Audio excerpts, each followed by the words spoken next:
Soy Marco Antonio de la Parra, psiquiatra, escritor, dramaturgo, actor y todo lo que tenga que ver con el sufrimiento humano. Marco Antonio, muchísimas gracias por recibirnos en tu casa, haciendo un espacio en esta agenda siempre súper ocupada entre el teatro, la psiquiatría y, bueno, y tantas entrevistas y cosas que haces. Así que muchas gracias. Gracias por las buenas preguntas, gracias por la curiosidad que me ayuda. Marco Antonio, tú vienes llegando de España, Ajá. donde fuiste invitado para presentar Mr.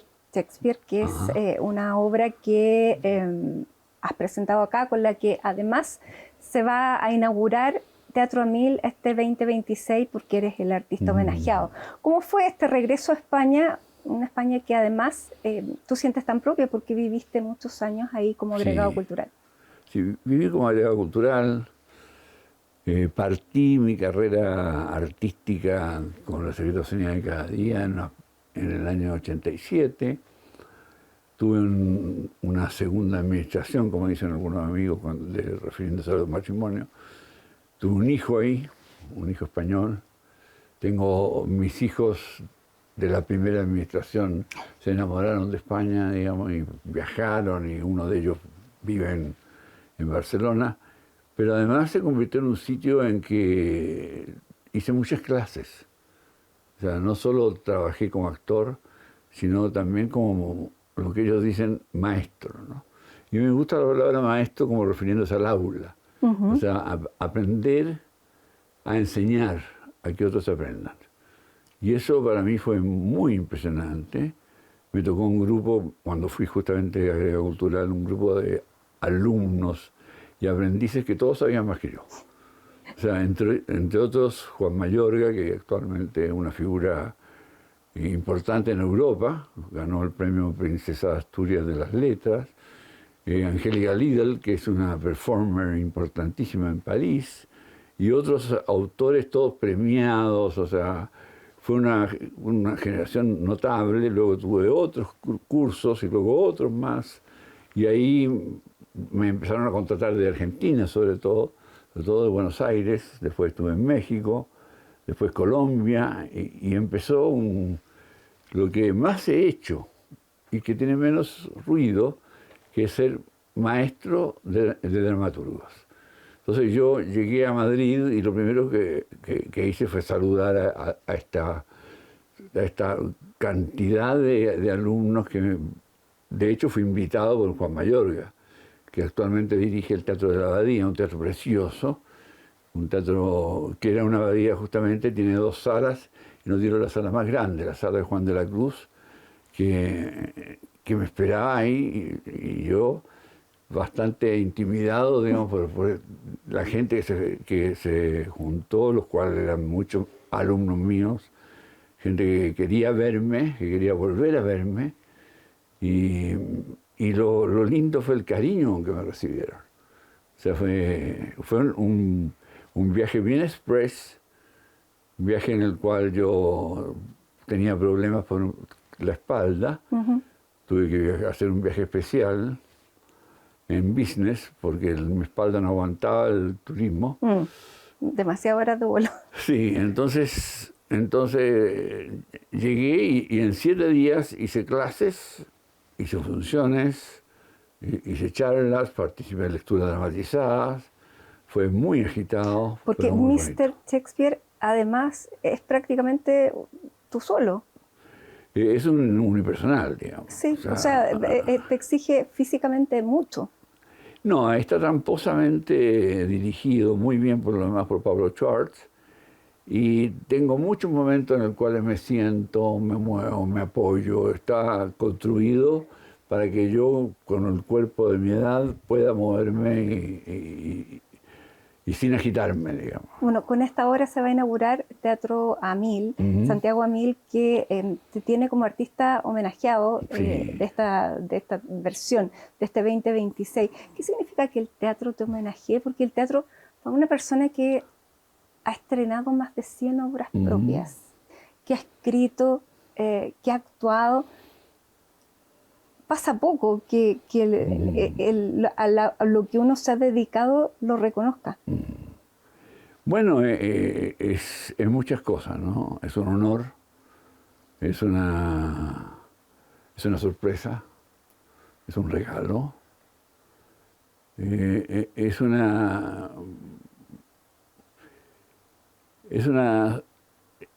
sobre todo es un reconocimiento en un momento en que yo estaba casi retirándome de las pistas, ¿me entiendes? Entonces, yo había ya el año pasado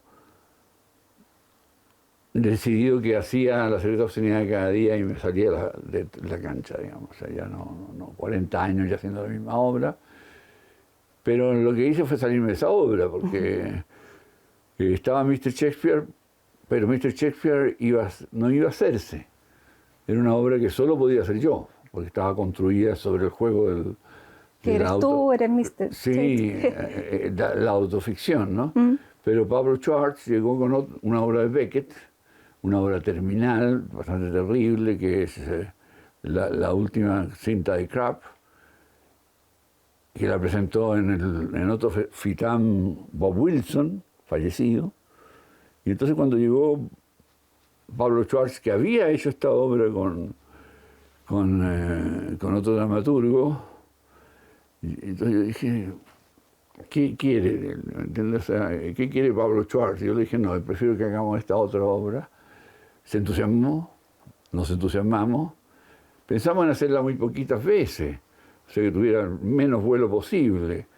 La hicimos en algunas funciones, un par de semanas en la Finisterra, pero la obra creció. Creció y me sorprendió. O sea, el día que estrené, yo tenía la sensación que había salido pésimo, que era un horror. Iba subiendo la escalera y se escuchaba el ruido de la gente en el cóctel, ¿no? Del estreno, y yo subía y pensando, ya no debía haber hecho esto, tal como me dijeron algunos amigos, no te arriesgues, la salud, estás cansado, la edad, etc. Y yo subía y me empiezan a abrazar. Me empiezan a abrazar y saludarme, qué bien. Y gente que aprecio y respeto muchísimo. Entonces era realmente muy, muy complicado, digamos, sentir que había un reconocimiento. Pero ahí está. Y era real, digamos, que querían publicarlo, que querían escribir artículos. Bueno, y se va a estrenar, o sea, se va a reestrenar ahora cuando comience Santiago a 1000. Sí, se va a reestrenar en el GAM, o sea, en el escenario del GAM, que es muy grande. Así es. Y entonces eso va a ser un desafío, ya el espacio es un desafío, pero ya el desafío del espacio lo tuvimos con la Abadía. Entonces, yo ahora no me tengo ganas de hacerla de nuevo. Lo siento. Ahora, Marco Antonio, cuando yo estaba preparando esta entrevista, me encontré con una entrevista tuya en la segunda, donde hablabas para que salgamos de ese tema rápido, porque hay personas que me lo han comentado, y hablabas de una enfermedad, y luego cuando el Festival Teatro 1000 presenta su cartelera, da un video donde tú agradeces a la Fundación Arturo López Pérez porque dice, me salvó de una enfermedad que casi me deja sin seguir haciendo teatro. ¿Cómo estás? Mira, gracias a la Fundación Arturo López Pérez, gracias a los cuidados y a la fortuna, estoy en plenas condiciones, digamos. O sea, no lo plenas que quisiera, no puedo salir corriendo. Ya. No puedo, yo veo trotar a la gente aquí por la avenida en que vivo y lo envidio. Ya, pero ¿tú trotaste alguna vez? Alguna vez troté, alguna vez jugué a la pelota, alguna vez jugué tenis. Mal. Sí, pero trotaré. Mal, pero lo hice y me encantaba. O sea, la historia es como con la Secretaría Oceanía de cada día partieron de un partido de fútbol, digamos, con mi gran amigo León Cohen. Que sigue jugando la pelota a pesar de tener más edad que yo, sigue siendo arquero, digamos. Yo no llegué a eso jamás. Entonces, este milagro de que yo tenía un cuerpo que de pronto se agarra de una enfermedad que te come las vértebras, ¿no?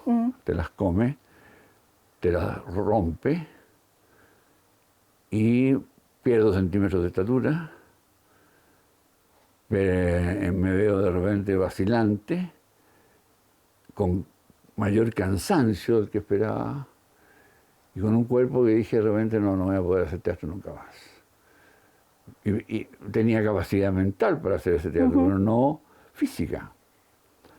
Y de repente se me ocurre, bueno, hagamos para despedirse, me voy a despedir con La secretosinidad de cada día, una obra exitosa, resultona, o sea que la hemos hecho en casi todo el mundo habla hispana y se ha hecho en montajes rarísimos a lo largo de todo el mundo, digamos, o sea, una cosa súper loca, y la cual estoy muy agradecido. Entonces, la hicimos, la montamos de una manera especial, sabiendo que yo no podía hacer una cantidad de movimientos. Hicimos cambios con León Cohen, digamos, y León me dice, no te hagas un esfuerzo que sea muy grande. Pero el médico de cuidados paliativos me dio ciertos analgésicos y ciertos medicamentos para las funciones. Ya, pero cuando uno habla de cuidados paliativos, siente que está como cercano a la muerte y no Sí. ¿Es tu caso? Bueno, yo tengo una enfermedad rara que no tiene cura. O sea, yo no me voy a mejorar nunca de esto. Es crónico. Pero tengo tratamiento. Ya. Es crónico y tengo que evitar que se sigan rompiendo las vértebras. Claro. Tengo que estar con exámenes de sangre cada 3 meses y estarme cuidando, digamos. Y estar en kinesiología, que es una bendición. Antes encontraba la kinesiología fome, ahora encuentro que es básica. Sí. Y sucedió un fenómeno extraño, muy extraño. Me subí al escenario y recuperé el cuerpo. De pronto tenía un cuerpo que se movía mucho más. O sea, me decían, la gente, te veo a veces inclinado, encorvado en la calle, pero en el escenario estaba recuperando mi estatura, pudiendo moverme de otra manera. Y ahí me entusiasmé como para a lo mejor hacer el Mr. Shakespeare, solo que no había aparecido Pablo Schwartz. Claro. ¿Y cuál es tu explicación como psiquiatra de que la mente haga eso? Yo creo que había un gesto de salud y de vida. Yo he usado mucho la palabra que te dicen los médicos, ¿no? Los años de sobrevida. Entonces, el sobrevivir, el vivir con intensidad, con una intensidad que no está en la vida cotidiana. La vida cotidiana yo no estoy haciendo de Mr. Shakespeare. No estoy haciendo de Marx, ni de Freud, ni el par de locos de la secretosinidad de cada día. Entonces, me movía de otra manera, me apoyaba de otra manera, me levantaba con una velocidad que no tenía. ¿La adrenalina? Yo creo que más que la adrenalina es un acto de fe y un acto de esperanza, es una agitación preciosa. ¿Me entiendes? Y ahí volvió la vieja adicción al teatro. Sí. O sea, porque yo lo que menos he hecho es actuar, y sobre todo unipersonales. Tenía experiencia en un trabajo que hice con Julio Pincheira hace una punta de años, digamos, que El Loco de Cervantes, y entonces ahora me meto con el otro gran escritor del Renacimiento, que es Shakespeare. Entonces, yo tenía ganas de hacer esta obra. Era una obra que la había leído antes de la pandemia en Uruguay, y me había resultado larga y latera, y después la había leído a la luz de las velas durante la pandemia, por Zoom. También me había resultado agotadora. Entonces había que recortarla. Y de repente quedó en la obra pequeñita y que conseguí que me conmoviera a mí y conmoviera a los espectadores. Quisiera sonreír, que todo mi teatro se sonríe, y se produjera este fenómeno que me sorprendió, digamos. La obra funcionó. Muy bien. No lo asocio a la enfermedad, sino que a la etapa de la vida. Después de los 50 uno sabe que le queda menos de la mitad. Mm-hmm. Que tú piensas en la muerte? Porque son grandes temas que hablamos poco. Grandes temas como el amor, como la muerte. De la muerte no hablamos. ¿Por qué no hablamos de la muerte?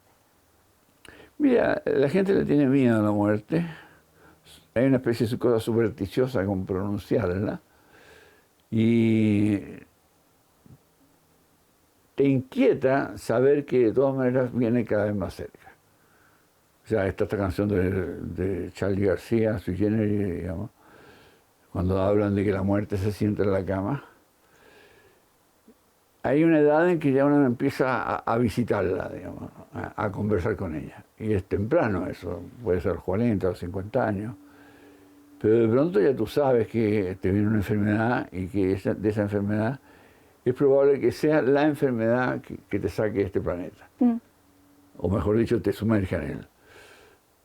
Pero al mismo tiempo que las amenazas de muerte, al mismo tiempo que la pérdida, o estoy pensando en la dictadura, digamos, cuando uno hacía las cosas sin recursos, digamos, sin nada, estaba en peligro, de pronto tú vuelves a sentir lo mismo. ¿Estoy en peligro? Sí, porque el peligro no solamente te lo trae la cercanía de la edad, sino que tantas cosas, ¿no? Sí, y ese peligro te vitaliza. O sea, la muerte te da vida, que es un fenómeno que puede sonar raro la paradoja, pero es así. O sea, tú sientes que, bueno, me queda muy poco tiempo, estoy ya pasada la mitad de la vida, más que nunca tengo que aprovechar de escribir y de actuar y de investigar y de crecer como artista. Sin duda. Porque además está toda la experiencia acumulada que finalmente uno tiene conciencia de que lo enriquece. Uh-huh. Sí, hay una sensación de riqueza y hay sensación de sorpresa. Ahora, tú me hablaste de Madrid. En Madrid, yo cuando trabajé en ese primer taller, en los años 90, con esos alumnos increíbles, yo aprendí mucho que el maestro tiene que desaparecer.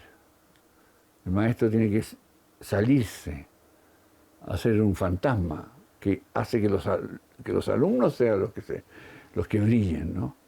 Y lo otro es un aprendizaje temprano de que el actor lo que tiene que hacer en el escenario también es desaparecer. Es una suerte de muerte la que tiene que tener un actor, para entonces resucitar en el encuentro con el espectador. El escenario es un escenario de muerte, para que entonces aparezca con toda su intensidad la vida. A todo esto tú tienes prohibido morirte. Esa es una frase de mi mujer, digamos, Sí. que me dice todo el tiempo, cuando de repente decaigo, digamos, o me toma, digamos, el temor, que no es muy frecuente, pero gracias a ella no es muy frecuente. Entonces me dice, no, tiene prohibido morirse. Entonces le digo, sí, gracias. Bueno, vamos a hablar después porque tú estás en temas súper actuales como la inteligencia artificial, pero dentro de poco parece que vamos a elegir si nos morimos o no. Y eso eso es aterrador, ¿o no? ¿O te gustaría? Yo no lo sé. Hoy no tengo el menor interés en morirme. O sea, y me carga saber que mi cuerpo ya no es el mismo. Bueno. O sea, básicamente, digamos. Entonces, hoy no estoy con ganas, digamos. No me apetece. Mi padre tuvo un accidente vascular, pedía la eutanasia, desesperadamente. Lo recuerdo a él, hay un muñequito por aquí, que es mi padre enseñándole al menor de mis hijos a saber mirar a lo lejos, se lo regalaron ellos, cuando él sentía que ya perdía todo valor como abuelo. Y yo siento que mientras yo pueda ver, mientras yo tenga un telescopio que pueda mirar a lo lejos, espero que tener una salud que, aunque sea frágil, me permita crear, me permita ver, ¿Y tú me permita pensar. estás de acuerdo con la eutanasia? Vaya pregunta. es que yo creo que hay momentos y enfermedades que plantean dudas al respecto. Tu madre murió de Alzheimer. Sí, mi madre, y yo no sé quién murió peor, si mi padre con accidente vascular, paralizado, Pero consciente. consciente a medias, porque el pobre veía muy mal y no podía ser el conversador natural que era. Entonces, pero me acuerdo de una imagen que me devolvió el alma al cuerpo, que cuando fui a verlo, venía en la silla de ruedas con su cuidadora comiendo un helado pistacho, que era su helado El favorito. goce.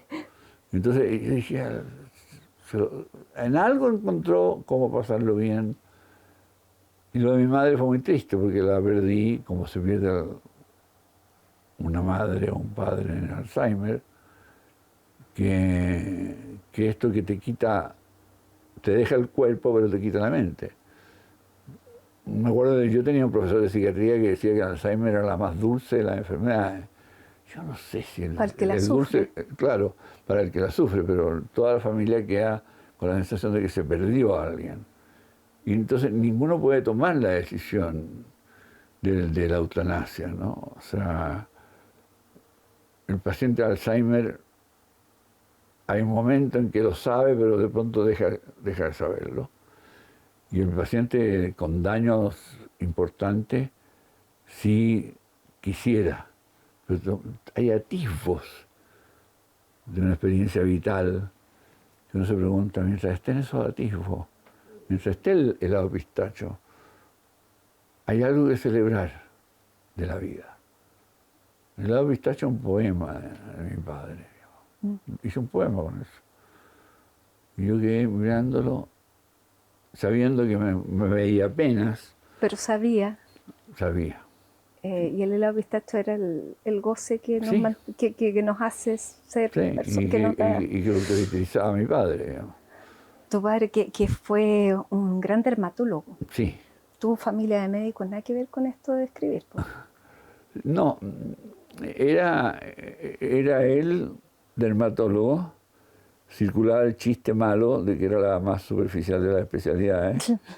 Y mi hermano menor también fue dermatólogo, ocupó todos los cargos que ocupó mi padre, se paseó por toda la dirección de dermatología del JJ Aguirre, la misma consulta, hasta jubilar. Jubiló tempranamente y se dedica a seguir la Premier League. Es fanático del Arsenal, le regaló una camiseta de las originales. Y no tiene que ver tampoco con el mundo de escribir. El mundo de escribir, eso sí, lo tengo por un tío mío. Sí. Mi tío del mundo, que fue de los fundadores del Teatro Experimental de la Chile y que me regaló muchos libros.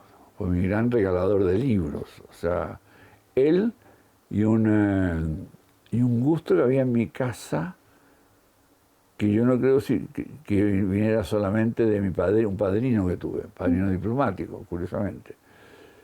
Otra vez se repite la figura del diplomático, que me regaló enciclopedias. Y las enciclopedias me siguen fascinando, digamos, y empezó a fascinarme el caos de las enciclopedias, digamos, que están ordenadas por orden alfabético, que es un orden absolutamente estúpido, ¿me entiendes? Porque las cosas no son G, H, H, H, H, H, no, vienen en un desorden maravilloso, que por eso me aburre mucho el Google, ¿me entiendes? Porque tiene un orden. Claro, en esto uno entra y era una aventura.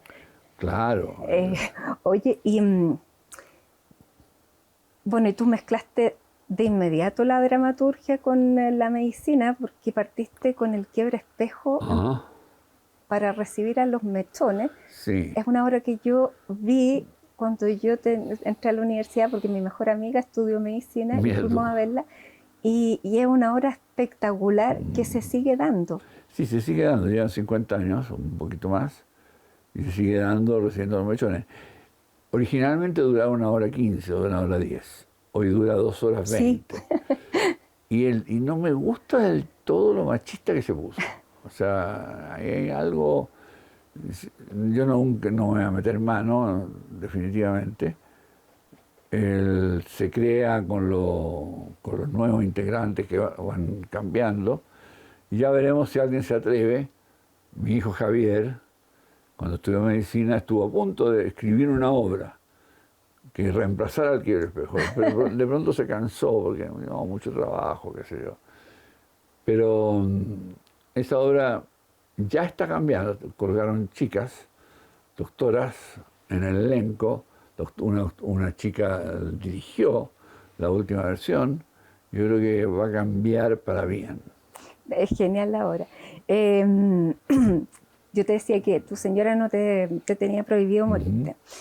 Y tu señora es la Ana Josefa Silva, colega, crítica tremenda, espectacular ella, de una trayectoria larga. Y te iba a preguntar por el amor, porque tú me hablaste de dos administraciones anteriores. Sí. ¿Esta es la tercera administración? Sí. Tercera, y hay un paso por ahí, de paso más breve, digamos, pero que casi no alcanzó a ser cuarta administración. Ya. Pero... ¿Cómo es el amor otoñal? No, el amor otoñal, primero, cuando no es otoñal, o sea, cuando parte desde la primavera, digamos, porque han sido muchos años con Ana Josefa, ya son 12 años, no sé cuánto, entonces yo no lo calificaría de otoñal. Pero es que el amor otoñal en el sentido de que tal vez tiene la misma pasión del amor adolescente porque te pilla en un tiempo al revés. ¿Me explico? Yo como al revés. Porque uno sabe que tiene menos tiempo y por eso tiene que ser más intenso, ¿no? Y yo creo que depende con quién te encuentres. O sea, hay gente muy aburrida y hay gente que es buena compañera en un sentido y otras compañeras en otro.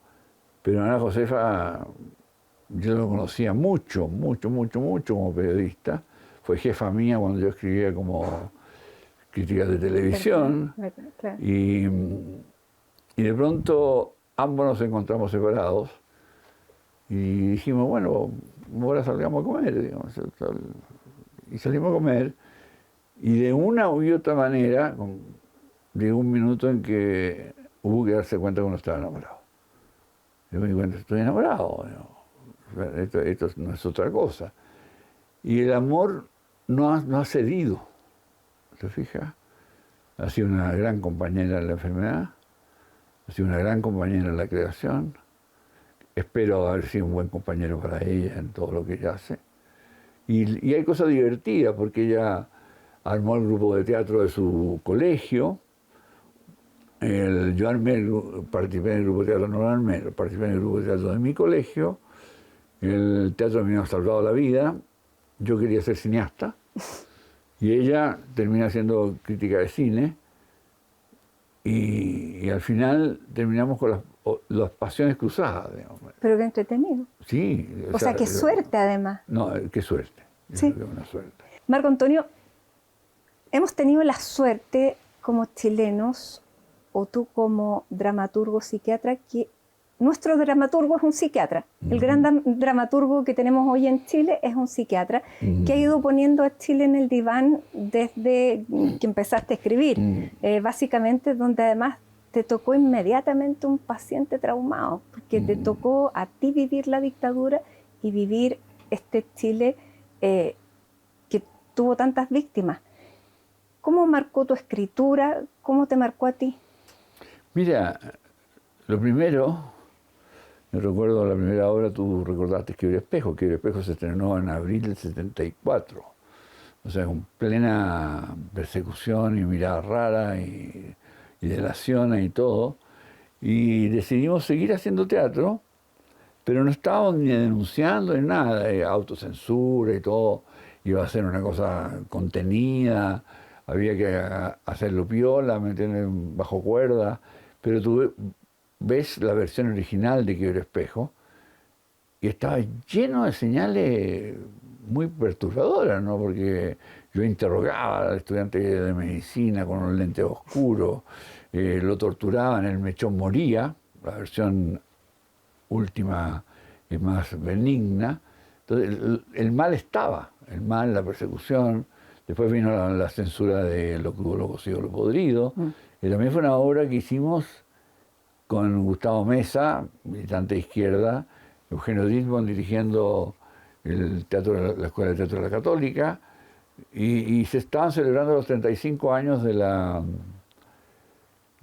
Escuela de del Teatro, ¿no? De la Universidad Católica, y ahí nadie vio lo que era obvio.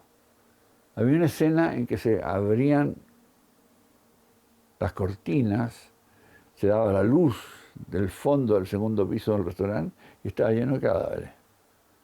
Y esa escena era obvia, tan obvia que hoy la rechazaríamos por ser un panfleto, pero nosotros no la veíamos. Únicamente la vio en Larraín y la censuró, digamos. Que era el rector de comunicaciones. El vicerrector de comunicaciones. Y tenía toda la razón de censurarla, porque claro, ¿cómo se nos ocurría poner eso? Y había otras escenas rarísimas que censuró, que no estaban, vio cosas que nadie vio, vio cosas que nadie vio que no existían, pero bueno, se disparó Lo Crudo, que es una obra que es como un sueño, una obra absolutamente onírica, yo todavía no la entiendo. Y tuvo después un éxito muy importante, ganó premios, etc. Pero me dejó asustado de la fuerza premonitoria que tiene el arte. ¿Y eso qué año fue? Esto es el 78. Te fijas, son años duros. Y seguí haciendo teatro. Trabajé con el Ictus un buen tiempo. Ahí yo quería hacer un teatro más loco todavía, más chiflado. Tenía ganas de hacer una obra de derecha.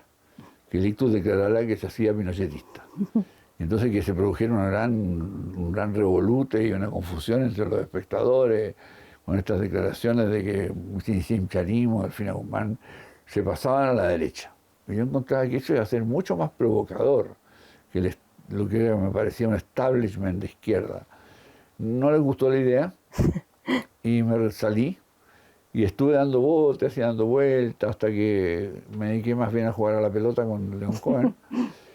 Jugando mal, naturalmente, pero no tiene ninguna gracia ser un lateral derecho cuando tiene un arquero como León Cohen, que atajaba todo. Pero bueno, lo pasábamos bien hasta que de repente hubo un concurso de teatro en el colegio médico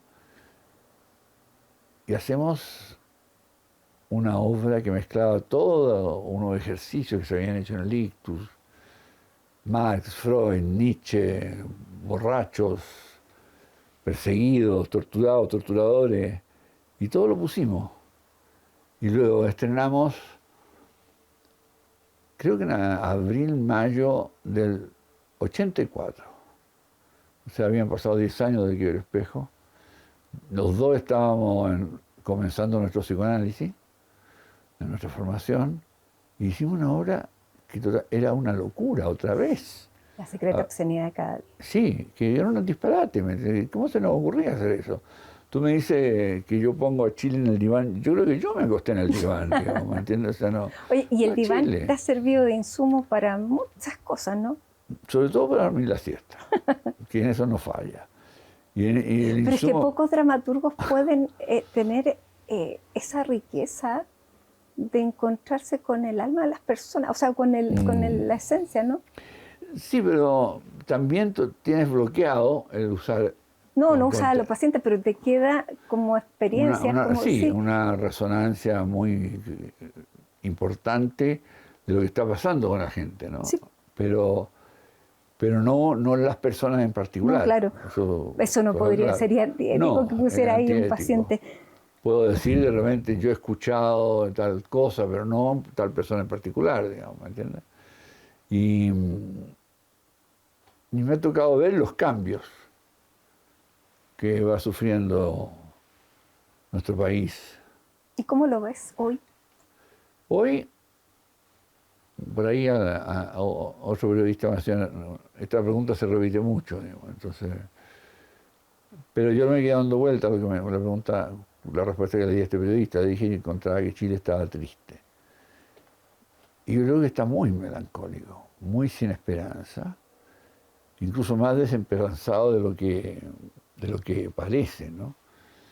Entonces, yo creo que no está enfermo de una enfermedad en particular, sino con esta dificultad para tener un gran proyecto, algo que no te transmite ningún estadista en este momento, un gran proyecto de país que nos pertenezca a todos, que tenga que ver con haberse escuchado mutuamente, que tenga que ver con haber conversado mucho, ¿me entiendes? Con saber que este país ha estado y estuvo muy cerca de autodestruirse, ¿me entiendes? Entonces,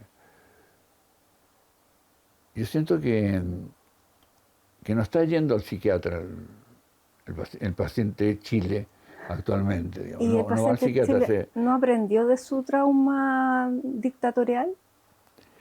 Yo creo que el trauma dictatorial se borroneó, incluso se reactivó en las conmemoraciones de los 50 años, qué sé yo. Se reactivó el pinochetismo de una manera bastante obvia, y se reactivaron entonces todo tipo de fantasmas. Entonces no aprendimos nada. Yo creo que no se podía aprender de algo que había sido una experiencia, tú lo dijiste, traumática, ¿no? Una experiencia traumática, la cual tenía un nivel de dolor intensísimo y el cual fue reemplazado por el miedo en la calle, la pérdida de gozo. O sea, no quedamos contentos con el país post-dictadura, digamos. O sea, se hacen pesadeces con esto de la alegría no vino. Después vino el estallido. Después vino el estallido, la alegría no logró establecerse.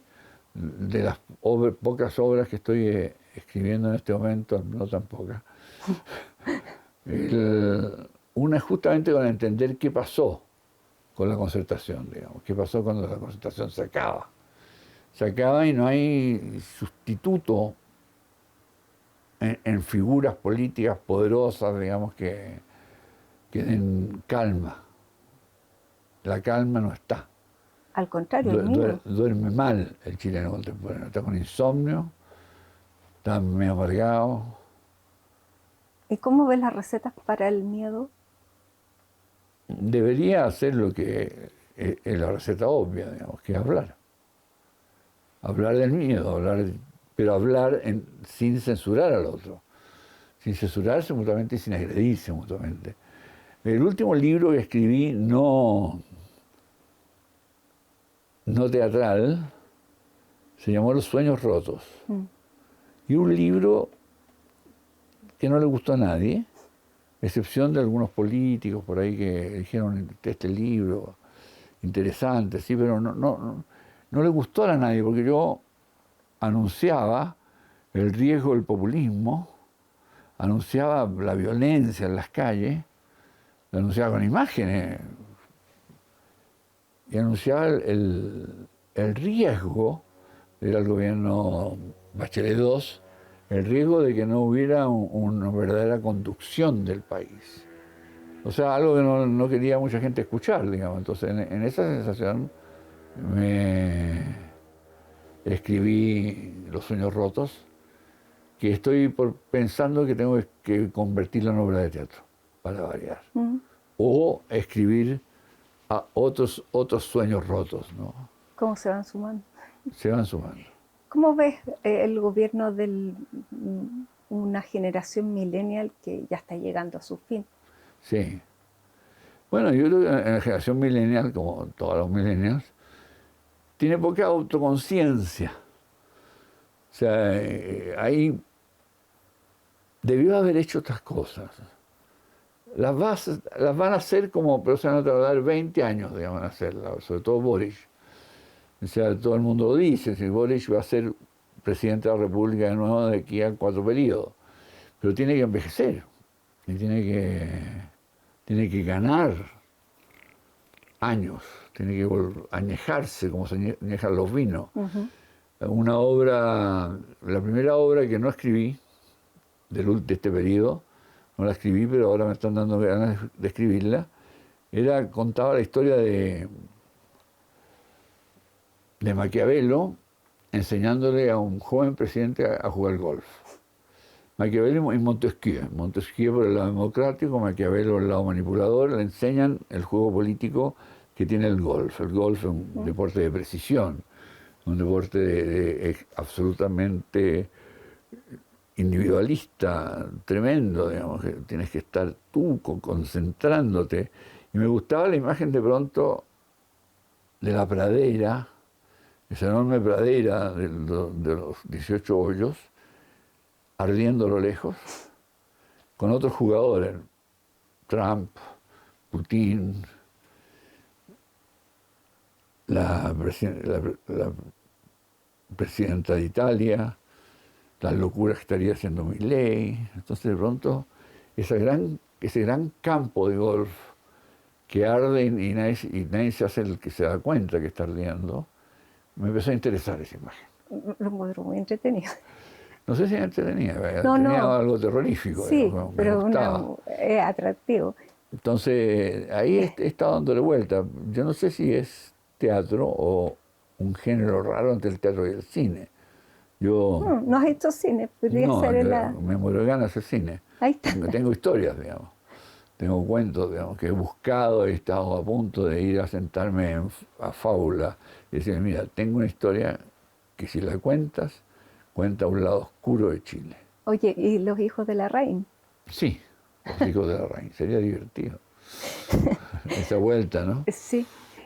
Ya estamos terminando, entonces los millennials serían otros sueños rotos. Yo creo que los millennials entraron y se les rompieron los sueños porque no podían manejar todas esas cosas en las manos. O sea, tenían que hacerse cargo con una experiencia que no tenían. ¿Y con qué notas saldrían? Ponerles nota a los presidentes. ¿Sí? Sí, No, pero aprobado o reprobado. Qué difícil. Porque no pudieron aprobar o reprobar una prueba que no dieron. Porque no fueron probados, en el sentido, como diría, reprobaron. Pero reprobaron realmente, fue simplemente un reprobar. O no supieron exactamente qué estaban haciendo. Y ahí hay que diferenciar, porque hay sujetos y otros que son distintos de otros. Hubo una sensación interior de que no se cuidó lo que es un gobierno, ¿no? Hay gente que fue más inteligente que otra, no daré nombres, pero Boris tuvo una oportunidad y la va a tener de nuevo, pero depende de lo que envejezca. Dentro de los candidatos hay algunos que se refieren a otros como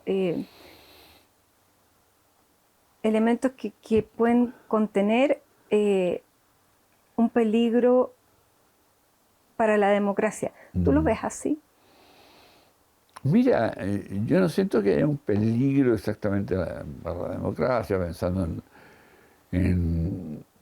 pero yo creo que no hay una puerta clara para el reencuentro de este país. Y en ese sentido no se ha ganado esa puerta. Los sueños siguen rotos, siguen desparramados por el piso. O sea, no se ha dicho ya, ahora por este camino se va a construir un Chile, porque todo el discurso, tú ves la franja que se dio fuera del humor de Harold Melnikov, toda la franja está construida sin clara esperanza. No, porque lo que se quiere responder es a la seguridad y a la migración. Sí, básicamente. Y eso no es no entender lo complejo que es hacer un país. O sea, está bien, puedes resolver la migración, pero hay migración y migración, digamos, ¿me entiendes? O sea, no es tan sencillo. La seguridad sin duda es un problema grave, y muy grave, pero no arma un país, no se arma un país convirtiéndolo en seguro solamente. Hay que darle un sentido. Y a propósito de esas figuras que tú ves en esta obra o película, que son gobiernos autoritarios, ¿hay una deriva fascista que esté en ciernes? Sí, la hay. Es que el fascismo siempre se ha alimentado de la angustia, del temor, del susto a que venga un régimen autoritario, curiosamente, y entonces entra el fascismo. En este momento en Movie, no todo el mundo tiene Movie, una pena, es una plataforma estupenda, están dando un film sobre Mussolini, que es absolutamente impresionante, y tú escuchas eso y dices, ¿cómo? Escucho la misma frase que estoy escuchando aquí, cuando se está instalando el fascismo. Es una novela, yo había leído la novela Mussolini, el hijo del siglo, Scurati. y que es perturbadora, ¿me entiendes? Entonces, sin duda, más que la deriva fascista, está la tentación fascista que te supone te va a aliviar y te va a dejar dormir tranquilo. Entonces, por este dormir tranquilo voy a sacrificar lo complejo que es la democracia. Y la democracia es compleja, es difícil, requiere realmente estar de acuerdo, y eso se borró. Los acuerdos no son ahora lo central. No, al contrario. Exactamente. La polarización estamos llegando lamentablemente al final, Marco Antonio, pero a propósito de la migración, tú has tocado en varias obras nuestra identidad. ¿Cómo nos ha hecho cambiar la identidad, la migración? Mira, yo creo que ha hecho cambios que son en muchos aspectos gozosos. O sea, yo creo que vamos a ganar un montón de cosas. Hay que deshacerse del peligro, el delito y qué sé yo, pero no, la gran parte de la migración, y que han sufrido mucho, sobre todo los venezolanos, los colombianos, que han sufrido muchísimo como pueblo, traen y aportan cosas bastante curiosas y bastante divertidas, digamos, ¿me entiendes? O sea, yo he hecho muchas clases en la Venezuela antes de Maduro, antes de Chávez. Hice clases también en la Colombia riesgosa y terrible, y escuchaba los dramaturgos jóvenes que ahora no están ahí, o sea, están en otros países, se han ido a otras migraciones, o sea, a veces a nuestro país, a veces en otros lados. He escuchado muchos países sufrir. Yo creo que si en este momento hacemos el juego de nombre una estadista que usted le daría a Chile de otro país, se produciría un silencio fantástico, porque nadie se atrevería a decir, yo propondría al presidente y saldría, o un par de fascistas, alguien votaría por los uruguayos, que son como la Suiza nuestra, competían históricamente con Chile, cuál era el país más, si eran los ingleses o los suizos, y capaz que no fuéramos todos a Montevideo, ¿me entiendes? Y hay mucha gente que lo pensó, y algunos lo hicieron, pero te costaría mucho, y te costaría en Europa escoger estadistas sólidos, digamos. El momento político mundial es complejísimo. Esto es lo que ha pasado con Gaza. No solo lo que ha pasado ahí, sino lo que ha pasado en el mundo, como reflejo de eso, es una complejidad. Bueno, estamos viviendo tal vez un cambio epocal que recoge una última charla que tú estás dando o que has preparado, que es la inteligencia artificial, que no alcanzamos a tocar prácticamente, pero ¿hacia dónde vamos? ¿Qué te genera la inteligencia artificial? Mira, hay varias lecturas, ¿no? Y eso es para largo, como tú decías. No vamos a alcanzar a hablarlo. La inteligencia artificial tiene un lado en que es tontaza, ¿me entiendes? Porque no es tan brillante, pero están manejando gente que le da un curso que puede ser hasta siniestro. Y maneja, sobre todo a nivel de escolares, de jóvenes, a los muchachos reemplazando experiencia de vida y experiencia de conocimiento. O sea, la estimulación de la lectura se diluye el respeto entre los muchachos, se diluye el respeto por la escuela, el estudio, el maestro. Eso es peligrosísimo. Se despersonaliza la vida. Sí, a nivel político puede ser de trampas tremendas, digamos. O sea, a mí me preocupan los que utilizan la inteligencia artificial más que la inteligencia artificial en sí. La inteligencia artificial en primera instancia te sirve para jugar Go, para ganar en ajedrez, pero no sabe la máquina que ganó en ajedrez, digamos. No es que diga, oh, gané en ajedrez, sino que no se ponen a celebrar nada, digamos. No está también ningún gozo, pero captura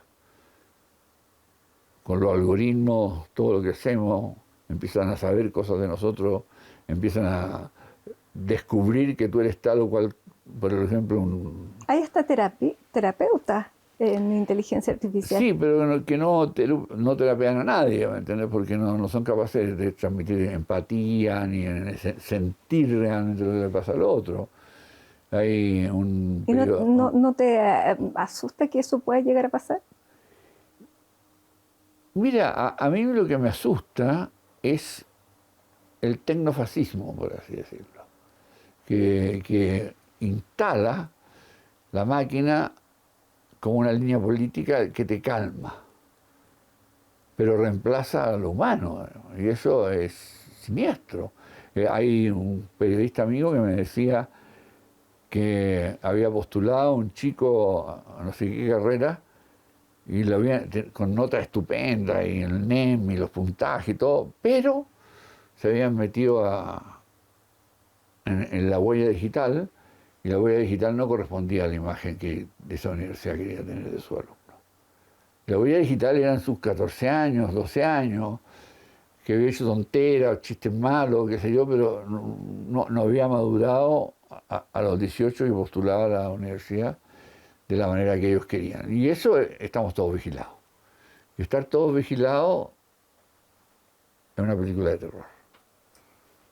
Tienes tanto trabajo pendiente, Mucho. Marco Antonio, con esto, Tenemos. con todo. Sí, tenemos. Tenemos. Así que vamos a dejar aquí esta conversación para retomarla en un futuro, porque queda muchísimo todavía que analizar y escribir. ¿Tú dices que no? Sí. Yo creo que sí, pero espero que lo manejemos bien. Bien. Te quiero agradecer esta conversación que nos ha hecho pensar, y esperemos que también a quienes nos están viendo y han participado también junto a nosotros. Muchas gracias. Gracias por acompañarnos, y como siempre los dejamos invitados a una próxima edición de CNN Íntimo.